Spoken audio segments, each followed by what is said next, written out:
Good morning friends, एक और फिर नए टॉपिक के साथ हाजिर हैं। पहले आप देखिएगा कि मैप कहाँ से लगा दिया साउथ इंडियन का। तो यहाँ देख लीजिए, यहाँ पर 1 जून को क्या होती है, तो उस भारत में मानसून एंट्री करती है। और एंट्री पॉइंट कहाँ होगा, तो सबसे पहले मानसून भारत में केरल, यही आपका केरल का मैप है, ये याद किए हुए रहिए। अब आगे बढ़ते हैं, पहले क्वेश्चन देखते हैं, फिर उसके बाद मुख्य टॉपिक पर आएंगे। हाँ, क्या क्वेश्चन था कि केरल में अगस्त 2018 में आई बाढ़ के प्रमुख कारणों का उल्लेख कीजिए। भविष्य में ऐसी आपदाओं की पुनरावृत्ति को रोकने हेतु आवश्यक सुझाव दीजिए। क्लियर है। और यह किसका टॉपिक है, यह पर्यावरण है, लेकिन यह ज्योग्राफी से रिलेटेड है। और जो बीपीएससी का जो मेन एग्जाम होता है उसके पेपर 2 यानी जीएस पेपर 2 में, या जो जिन्होंने ज्योग्राफी का ऑप्शनल लिया होगा तो उनके लिए महत्वपूर्ण टॉपिक है। देखिए, केरल में अगस्त 2018 में प्रकृति ने बाढ़ के रूप में सदी की सबसे बड़ी तबाही मचाई। इस विनाशक बाढ़ के कारण लगभग 450 मौतें हुई और 7 लाख से अधिक लोग बेघर हो गए। एक अनुमान के मुताबिक बाढ़ से जहां 20,000 करोड़ से अधिक का नुकसान हुआ। अब हम लोग आते हैं कारण पर। कारण क्या है, बाढ़ के प्रमुख कारण। तो हम लोग जानते हैं कि यह पेनिनसुलर इंडिया है, यहाँ पर सबसे किनारे में यह केरल है, इधर तमिलनाडु है, यहाँ पर कर्नाटक है, यहाँ पर गोवा है, इधर महाराष्ट्र, इधर आंध्र प्रदेश है, यहाँ उड़ीसा है और यहाँ पर गुजरात है। क्लियर है, यही भारत के राज्य हैं। और जब 1 जून को क्या होता है, तो मानसूनी सबसे पहले मानसून कहाँ हिट करती है, तो केरल को। यानी नॉर्मल में भी केरल में सबसे अधिक वर्षा होती है। और उसका कारण क्या था कि केरल में, और बारिश तो हर बार होते हैं, लेकिन इस बार क्यों इतना अधिक बार हो गया, तो कारण है केरल में इस मानसून सीजन में 42% ज़्यादा बारिश हुई। 3 जिलों को छोड़कर बाकी के 11 जिलों में सामान्य से ज़्यादा बारिश हुई। इडुक्की में सबसे ज़्यादा बारिश हुई, कहाँ, तो इडुक्की में, जो कि सामान्य से 92% ज़्यादा थी। और पलक्कड़ में 72%, तो कोट्टायम में 51% ज़्यादा बारिश हुई। बंगाल और आसपास क्षेत्रों में कम दबाव का क्षेत्र बना रहा, जिस कारण मानसूनी हवाएं आगे बढ़ने के बजाय क्या हुआ, जब बंगाल की खाड़ी में ही लो प्रेशर हो गया। ऐसे अगर टर्की तरफ लो प्रेशर होता या भारत के अंदरूनी भाग में, तो कैसे होती, हवाएं अंदर की तरफ एंट्री करती, भारत के तटों को भेजती हुई अंदर की तरफ चली आती, पश्चिमी घाट से घर्षण करते हुए इधर भारत के दो दर्रों से अंदर एंट्री लेती।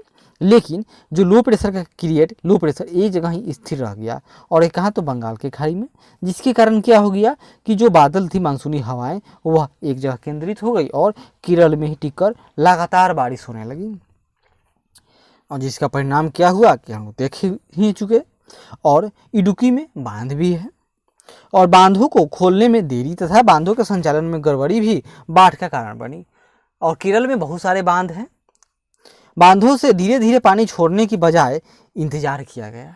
अब इंजीनियर लोग सोचने लगे कि अब बारिश छूट जाएगी, अब बारिश छूट जाएगी, जिस कारण क्या हुआ कि बांध में भी जो पानी था वह फुल हो गया और फिर भी बारिश न रुकी, जिस कारण पानी इनको छोड़ देना पड़ा। प्रदेश के 80 बांध जब लबालब हो गए तब गेट खोले गए, जिससे निकलने वाले पानी की तेज धारा सैकड़ों जिंदगियों को रोकते हुए गुजरी। यानी जो मौतें हुई वह बारिश के कारण न हुई, वह मानव के द्वारा बनाए गए बांधों के कारण हुई। बांध से बड़ी मात्रा में अचानक पानी छोड़ने से हालात और बिगड़ गए। हुआ यह कि पहली मंजिल पूरी की पूरी डूब गए। यह त्रासदी वैश्विक कार्बन उत्सर्जन पर काबू पाने में हमारी साझा नाकामी का भी नतीजा है। यानी कि यह इतना अधिक बारिश और इस तरह का एक्सट्रीम वेदर कंडीशन, तो यह मौसम परिवर्तन का सूचक रहा। वैश्विक कार्बन उत्सर्जन की वजह से अजीब मौसमी घटनाएं घट रही हैं। यह संसाधनों के हमारे कुप्रबंधन का नतीजा भी है।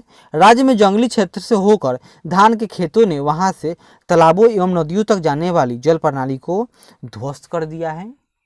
और बार बार कितने सारे कमेटी बनी, जिसमें गाडगिल कमेटी या गाडगिल रिपोर्ट आया था। उन्होंने क्या कहा था कि जो पश्चिमी घाट है इसको यहाँ पर विकास कार्य, जैसे कि पनबिजली परियोजनाएं, बहुत सारे मानव जो रिसोर्ट बनाते हैं, मानव होटल बनाते हैं, बहुत सारे आधारभूत सुविधाओं का विकास होता है, इनको तत्काल ही रोक देना चाहिए। लेकिन सरकार ने क्या कहा, सरकार ने एक और नई आयोग का गठन कर दिया। क्या नाम था उनका, कस्तूरी रंगन कमेटी। और इन्होंने क्या कह दिया, नहीं सरकार जो कर रही है काम वो सही है। और गाडगिल के जो सुझाव को क्या कह दिया गया कि वह बहुत आइडियल है, वह सैद्धांतिक है, वह फिलोसफी है।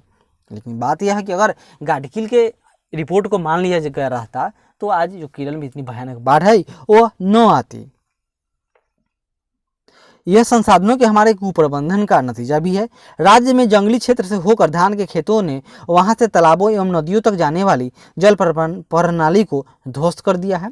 यह हमारी तकनीकी एजेंसियों की अक्षमता भी है, क्योंकि आपको यह पता ही नहीं है कि आपके जो बांध हैं वो कितना पानी एब्जॉर्ब कर सकते हैं, और आप यह भी अनुमान लगाने में सक्षम न रहे कि यह वर्षा कब तक होगी और वर्षा का मिजाज क्या है। वे लोग हाथ पर हाथ धरे बैठे रह गए कि अब पानी खत्म होगी, अब वर्षा खत्म होगी, कि अब हम लोग बांध खोलेंगे, यानी फील गुड में ही जीते रह गए। और बांध प्रबंधन की सटीक योजना नहीं बनाई जा सकी। इसी तरह यह त्रासदी मानव निर्मित भी है, इसको कह सकते हैं। और हुआ क्या कि हम लोग जानते हैं कि पूर्वी घाट पर अत्यधिक, यानी भारत के पूर्वी तट पर अत्यधिक तूफान आया करती है, जिस कारण पूर्वी तट पर इसका ज़्यादा अनुभव है, और पश्चिमी तट पर इस तरह के वेदर क्लाइमेट का किसी को अंदाजा न था कि वहाँ भी इस तरह से हो सकता है, जिस कारण वहाँ का मशीनरी उतना विकसित और उतना तीव्र रिस्पॉन्स देने में अक्षम साबित हो गया। आवश्यक उपाय क्या करने चाहिए? जब तूफान आ ही गया, तूफान नहीं, जब केरल में इतना बारिश हो ही गया तो अब क्या करें? देखिए, अब नदी, नाले, तालाब, खेत और शहर से जल निकासी की समुचित योजना बनानी होगी, और प्रत्येक कीमत पर उनका संरक्षण करना आवश्यक है। प्रत्येक घर, संस्थान, गांव और शहर को वर्षा जल संचयन के लिए इंतजाम करना होगा, ताकि बारिश के पानी को रास्ता दिखाया जा सके और उससे जल स्तर को भी बढ़ाया जा सके, यानी ग्राउंड वाटर को रिचार्ज किया जाए। वन पारिस्थितिकी का निर्माण इस तरह होना चाहिए कि लोगों को फायदा हो। जंगली इलाके के पौधारोपण इस तरह किया जाए कि मृदा संरक्षित रहे। मौसम के सटीक पूर्वानुमान और उस सूचना से अवगत कराने के लिए सरकार की तकनीकी क्षमताएं भी बढ़ानी होगी।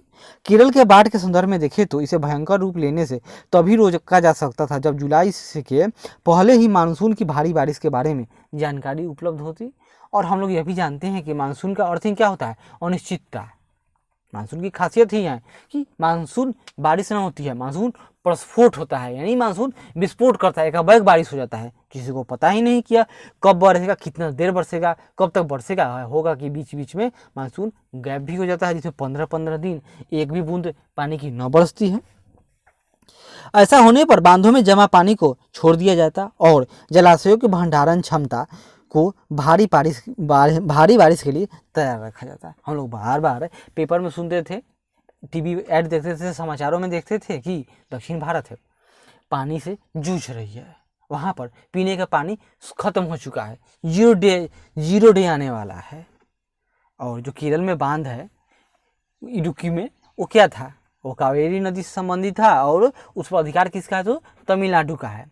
और बांध कहाँ था? तो केरल में है, जिस कारण तमिलनाडु की सरकार उसको पानी इसलिए संचय कर रही थी, उस सूखा के दिनों में वो अपना काम कर सकेगी, क्योंकि ये डूबा तो कौन डूबा? केरल ना, उसमें तमिलनाडु तो न डूब पाया। यही कारण हो गया कि मिस मैनेजमेंट और सरकारी मशीनरियों का आपस में तालमेल का न होना, जिस कारण केरल में उतनी न भयानक बाढ़ आया। क्लियर है?